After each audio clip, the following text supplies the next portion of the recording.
application out there. And I'm happy to present today part of the work of my research team on characterizing the contact and activity of single cells or cell tissue on chip. And this integrates itself in two types of contacts, so energy and biomedical applications.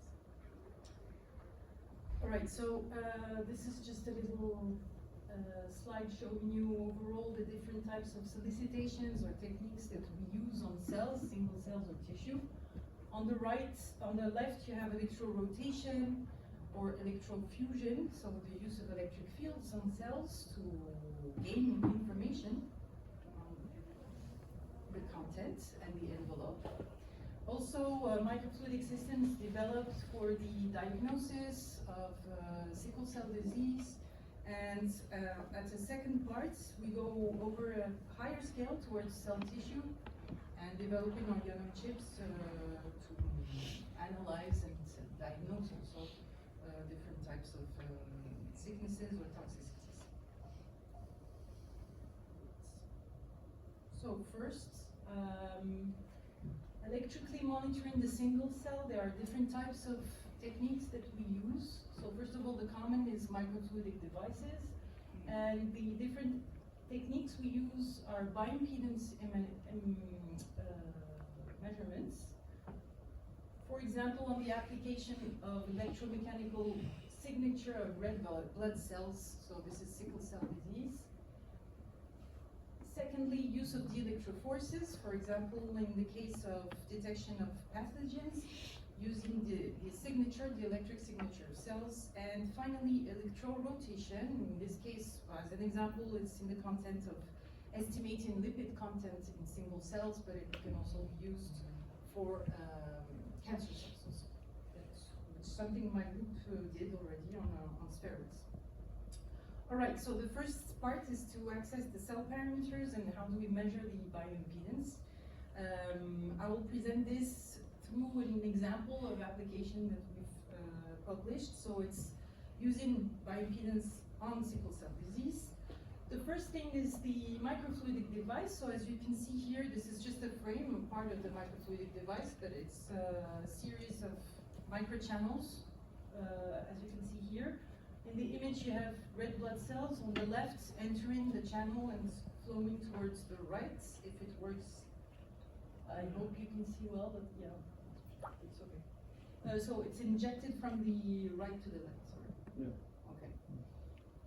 So the idea behind is abnormal red blood cells will have a different time of passage through these constrictions, and we needed to develop a method to highlight this effect. Highlight the time of passage, so there are different ways of doing it. It can be done by image analysis, but it's also interesting to do it using electric fields. So here, this is an image of the system in a more overview to show the parallelization and the fact that you have throughput.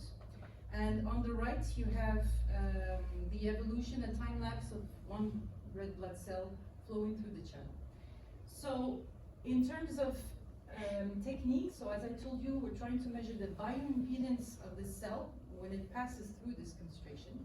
As we know, it slows down if it's less deformable, so it blocks in the constriction.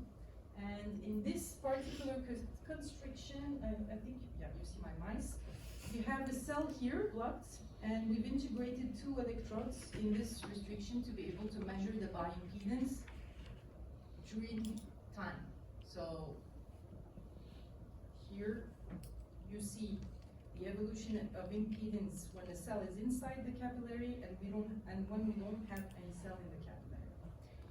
We base our models on Maxwell-Garnett mixing theory, which takes into consideration the volumic fraction of cells, and that's important, which is why the restriction is interesting, because we're confining the environment and having a higher volumic fraction, which gives us an even higher precision in terms of impedance measurement. On the right, it's just a single shell model because it's the model that we've used to extract the parameters on the cell, whether it's conductivity, permittivity inside the cell, or in terms of envelopes or membrane, or cell wall, depending on the type of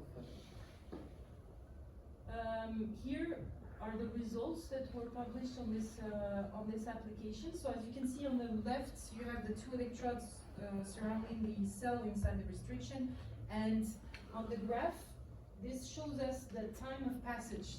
So as soon as we detect an impedance, that's a variation of impedance, the length of this variation gives us the time of passage. So the PhD student who worked on this work was able to show that sickled shape had a lower electrical blockade, and lower deformability obviously had a higher blockade.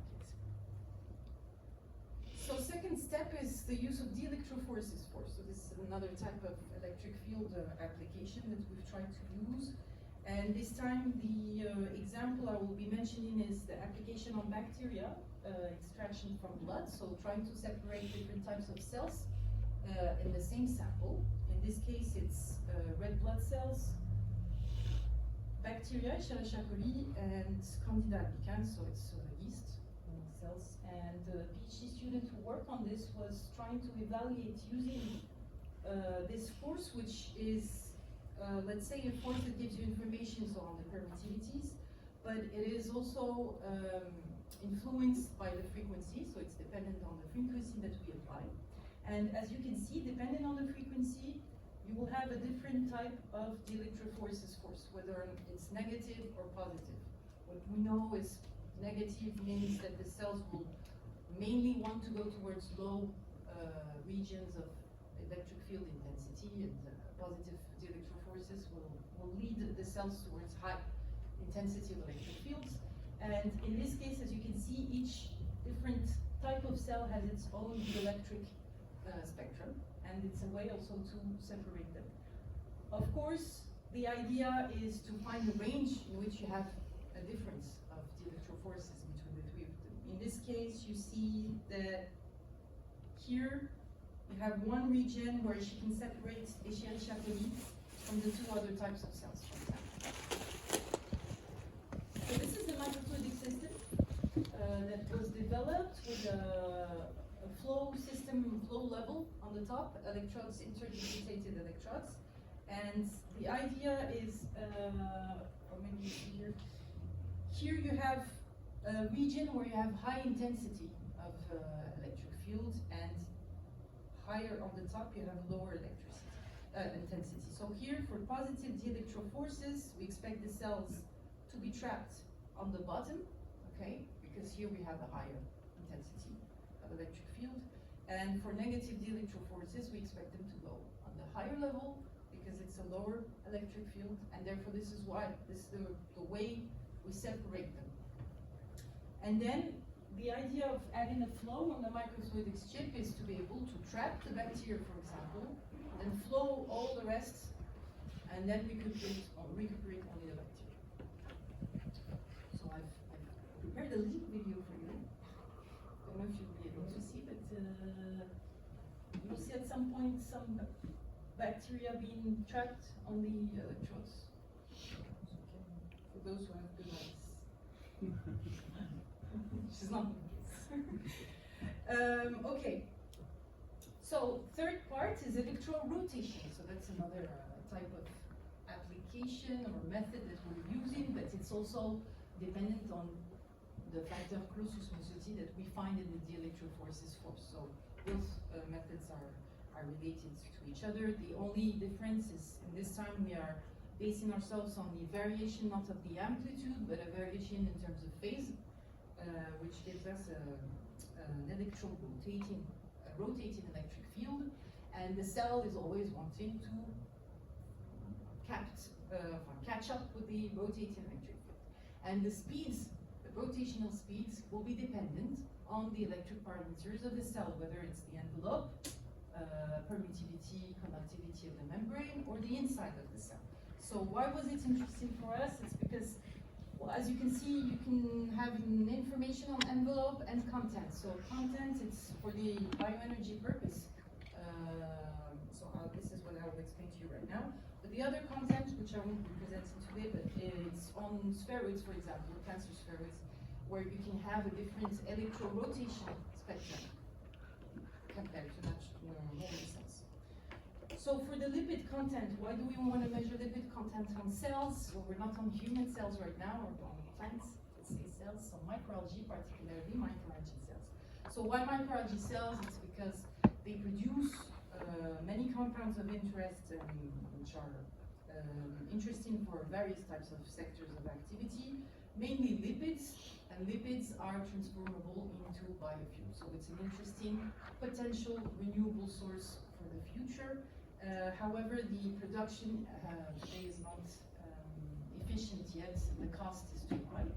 So the idea is also to develop single cell studies in order to control and understand phenomena behind, to improve the performances of this resource at higher scales, to be able to produce efficiently compared to other types of resources.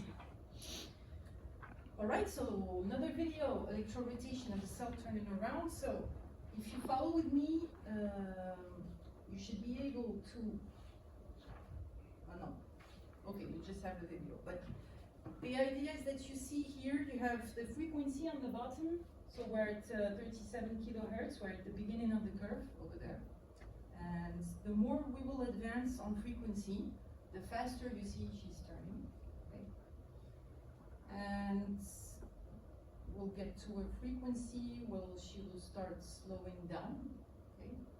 And then you will see it, if you have, again, good eyes, turning the other way around, okay? That is referring to this part, the cut frequency, which is also the electric, let's say, signature of the cell. The cut frequency will be dependent also on the type of cell that you're working on, but also on the content of the cell. All right, where are we? So I'm talking at the same time as she's turning around. She's still turning around. So I think we're getting, I think it turned on the other way around, or not yet? Ah, there. Okay, we got it. Last point. Next slide. So this graph is showing the different contents, so lipid contents, and different electrorotation spectrums adapted to this variation of content from 15% here to 33%. And you can see that each, even if we are on the same cell, the only variation here is how much lipid she has inside. And we can see that we have an electrorotation spectrum specific to each condition, which is interesting for developing techniques for evaluating the content of lipids, and mostly for industries. They cannot do that while they are producing in 1,000-liter bioreactors. So they need these kind of methods, single-cell methods, to measure the contents of their cells.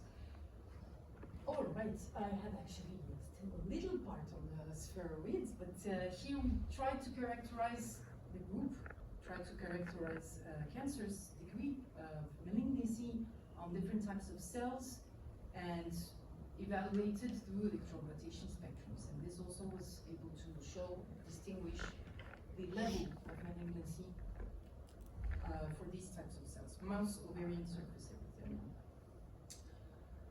So, of course, the different parameters we can take into condition now for this type of application, cancer, is the membrane capacitance, the membrane conductance, cytoplasm conductivity, the membrane permittivity. All these are parameters that are impacted when the cell is malignant. All right, so next step is we've tried to go further on electrorotation because Yushen, the PhD student who was working on it, noticed that actually he had a different type of categories of spectrums, electrorotation spectrums, that seem to highlight also information on the envelope of the cell. So we'll get towards that. And the second part was also using the mechanical compressions to evaluate at the single cell the rigidity of cell walls of microalgae. Again, this is in the content of trying to extract efficiently lipids, and the other type of application again is the level of cancer invasiveness. This time, the same as with bioimpedance measurement, we want to try to measure at time of passage and the deformability of the cell when it's cancer or normal cell. Electrorotation spectrum of microalgae cells, as I told you, have given three types of curves, three types of categories, and he's highlighted the fact that we have two categories on the exponential phase, so that's the phase for the growth for the cell, and another category for the stationary phase. So this is interesting. also identify different types of properties depending on the conditions in which the cells are. This gave him, let's say, a new surface factor that he's integrated into the Stokes formula in order to highlight the presence of epistructures on the membranes of the cell walls of the algae. And as you can see, they corresponded perfectly to the three categories of electrorotation spectrums that he had. All right, so this is for the using mechanical compressions here to evaluate the impact on cell wall, because the cell wall is the major barrier for lipid extraction. Here, this is a beautiful image where we see lipids getting out of the cell. That's the dream. In reality, that's not really what we want. We do not want to explode entirely the cell. We want to keep it a little integral in terms of membrane. However, we've observed during the different studies that the cell wall, as you can see on the right, can completely block lipid droplets. Therefore, the cell wall is the envelope that we have to investigate more. And we've tried to investigate it more using electric fields. So post-electric fields to weaken the cell wall, and added to mechanical compressions using microfluidic systems. This was good, interesting, because it gave a higher extraction efficiency when we combined the pretreatments. So pretreatments alone did not give higher efficiency than the solvents. However, the combined pretreatments, electric and mechanical, give us higher lipid extraction. So we are going further towards that to understand at the single cell level what happened there. Why is it more important to impact the membrane before you impact the cell wall? All of these are significant information that can be used to evolve towards performant higher reproductions. Okay. This is the investigation that we are trying to go towards on the cell wall, depending also on the stress that we are applying, because something I didn't tell you is that the microalgae doesn't naturally produce all its lipids. We put it under stress conditions to produce this amount of lipids. However, it's interesting to measure this under microscopy in a microfluidic system, because it can highlight, for example, in here, different categories of cell walls, depending on the stress. And as the cell wall is a barrier, it's important to know at which time this cell wall will be much harder to weaken, depending on another moment. So we've tried also to integrate, this is another project we're working on in the group.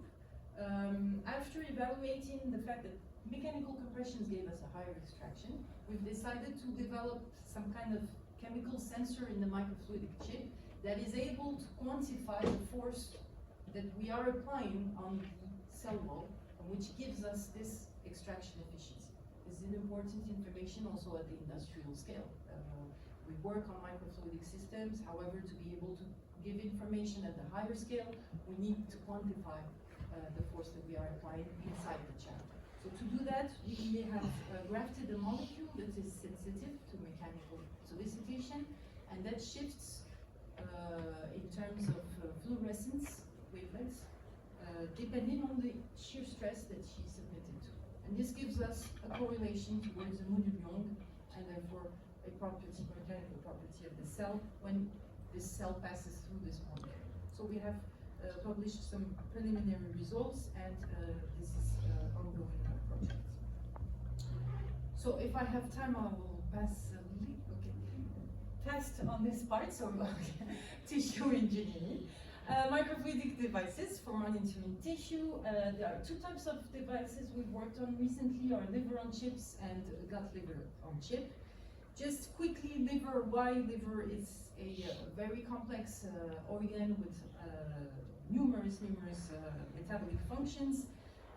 It is maybe also responsible for detoxifying, so it's important to understand what happens in terms of the cells, but in terms of the tissue and functionalities when they are facing drugs, for example, what happens to the toxicity of the liver. So we have developed a microfluidic device, an organ on chip, so liver on chip, that was able to biomimic the structure of the liver on chip, particularly this unit, so the canal, herring canal, which is parallelized in the liver naturally. We've worked on it in the microfluidic system, and we've tried also to parallelize it a little bit like it is in the liver. So here you see cells evolving from the single cell state to the tissue after proliferation and differentiation, etc. And after a week of culture. All right.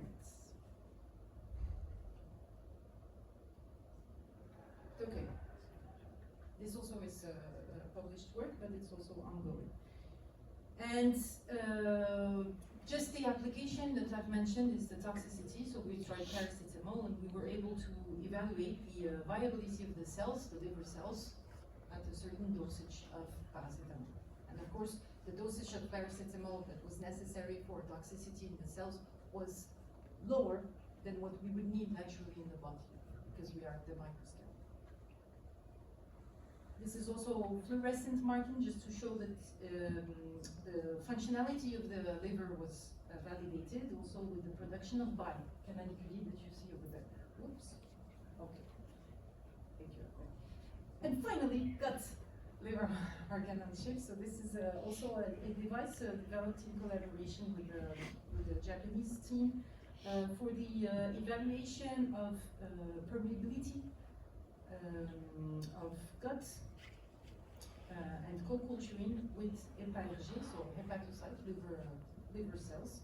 This gave us an evaluation of the method of paracellular permeability, where we've developed a microfluidic system where we can scan on the bottom whether the cells are more permeable or less permeable with the presence of liver cells in the nearby chain.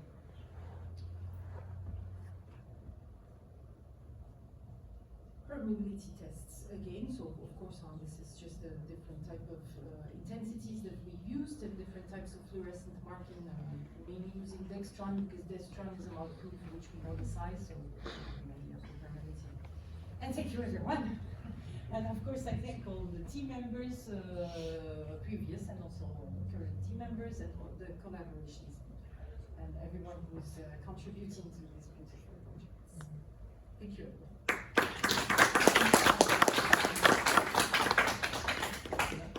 Any questions? Yeah. Oh, no questions. Okay. So I have actually a question for your last two slides, which you have done very quickly. So for your liver on chip part, because lot of the liver toxicity, also the response comes from the immune cells and the Kupffer cells. So are you using that also in your model? It's a very good question. Of course, when I say that we're going deeper into that, that's the next part we're working on. Is, as you can see, the herring canal is not only hepatocytes, it's also hepatocytes, stellate cells, Kupffer cells, etc. But we know that there's a complexity in terms of cells, and this is what we are working on. Yes, we're trying to develop a multicellular canal to complete all the functions. But it's step by step. Sure. My second question is regarding your gut on chip, I mean the gut liver on chip. So how do you do the calculation on the cell number, flow rate, etc.? Because when you change the dimension, your cell number changes, flow rate changes. So available nutrients per cell, that gets drastically changes. So how do you get maybe it? this I will discuss with you after, because it's much more details in terms of parameters. But there's no flow in the sense that there's no injection. Correct. Of a flow, it's stagnant. Achha, so it is not a perfusion system. It's not a perfusion system. It's a static It's a system. stagnated system. But we can discuss this. Sure, I would love to do that. Just one comment to answer this. For this gas on chip, one parameter is the permeability of the cells. I mean, did you try to modify the cell junction, gap junction, to Not allow? yet. I mean, this is very important for the modelizing a gut on chip. Yes, it is, but not yet. For the moment, it was a preliminary study just to evaluate, let's say, the impact of having hepatocytes next to them.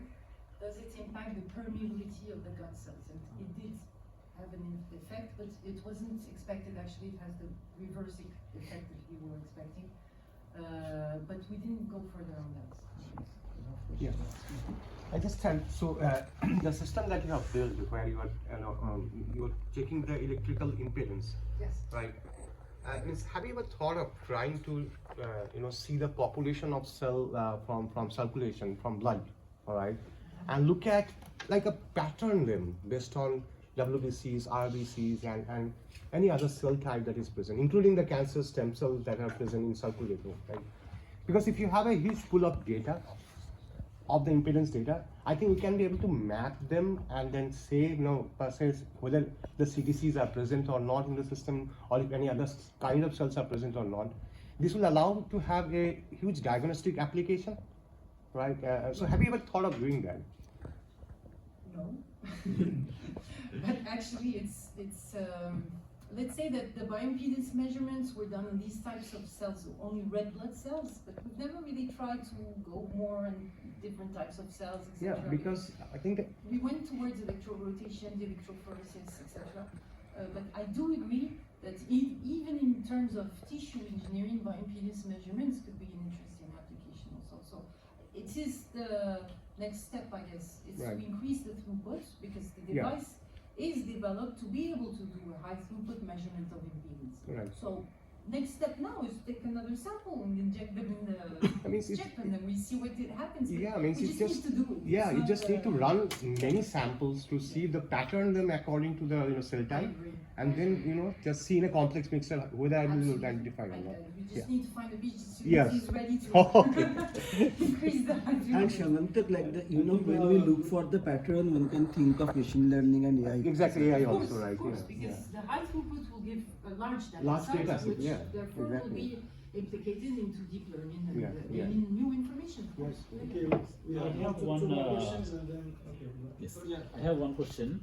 That is, in the bioimpedance method, you have shown that it is helping in detecting the sickle cell.